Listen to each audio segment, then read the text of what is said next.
আজকে আমরা class two এর ক্লাস টু এর ক্লাস টু এর পেজ কত? পেজ নাম্বার 3, দ্বিতীয় শ্রেণী। বিষয়বস্তুগুলো জানবো, যুক্ত ব্যঞ্জন বর্ণ সম্পর্কে একটু জ্ঞান অর্জন করব। ঠিক আছে, কি করব? যুক্ত ব্যঞ্জন বর্ণ। তাহলে প্রথমে আছে কি? বনের পথ। বনের পথ কি বলছে? আলিবাবা কর্তৃক এ পথে আসে ঘন বনে এগোতে শক্ত। ঘন বনে এগোতে শক্ত। শক্ত কি কি আছে? তালবস্য আর কর নিচে ত, কিন্তু ঠিক আছে। ক যোগ ত সমান সমান কি হচ্ছে? কয় তয়।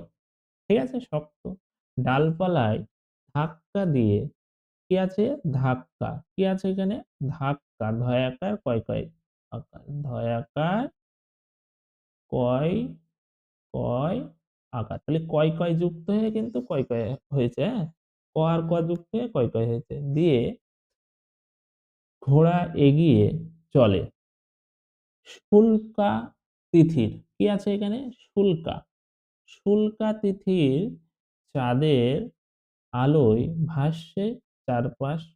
ভয় হয় বনের পথ না জানলে বিপদ। তবে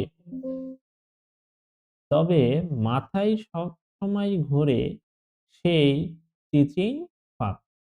ঠিক আছে, ছোটবেলায় আমরা অনেকে কার্টুনি হয়তো দেখেছি যে টিচিং ফাঁক বলে একটা কোনো আলিবাবার কিছু আছে, সেইটা। হ্যাঁ, সেইটাই কিন্তু এখানে দেখাচ্ছে।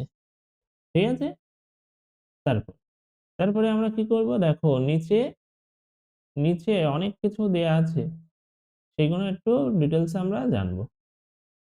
ঠিক আছে, তাহলে দেখো আমি উপরে লিখে দিয়েছিলাম কয় আর কয়। কয় কয় মানে ক যোগ ক, এগুলো কিন্তু জানতে হবে। কয় তাই মানে ক আর ত মিলে হচ্ছে কয় তাই। তারপরে কয় বয় মানে ক আর ব। কয় বয় মানে ক আর ব। আর হচ্ছে কয় লয় মানে ক আর ল।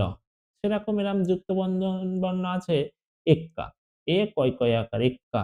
তারপরে মহেশু কয় তয় হস্যি মুক্তি। তারপরে আছে ক্লাস। তারপরে হচ্ছে পক্ষ। ক কয় বয় কিন্তু এটা। হ্যাঁ, তাহলে তালবস্য আর কয় তয় যুক্ত হয়ে কি হচ্ছে? শক্ত। তালবস্য কয় তয় শক্ত। ঠিক আছে, তারপরে এটা কি হচ্ছে? ধয়াকার কয় কয় আকার ধাক্কা। কি হবে? ধাক্কা। ধয়াকার কয় কয় আকার ধাক্কা। তারপরের পেজ, তারপরের পেজ কত আছে? পেজ আছে হচ্ছে 4, পেজ নাম্বার 4। পেজ নাম্বার 4-এ কি বলেছে? পেজ নাম্বার 4-এ বলেছে হচ্ছে যে ঘুড়ি ওড়বার দিনে। কি আছে? ঘুড়ি উড়বার দিনে। ঘুড়ি আর ঘড়ি এই দুটোর পার্থক্য একটুখানি জানতে হবে। ঘুড়ি কোনটা আর ঘড়ি কোনটা? হ্যাঁ, ঘুড়ি। ঘুড়ি মানে হচ্ছে যেটা আমরা আকাশে ওড়াই।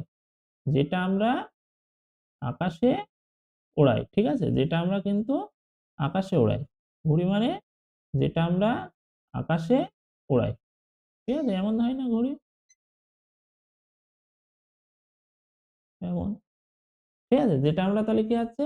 আকাশে ওড়াই। আর ঘড়ি মানে হচ্ছে যেটা আমরা হচ্ছে বাড়িতে দেয়ালে লাগানো থাকে বা হাতে পরি।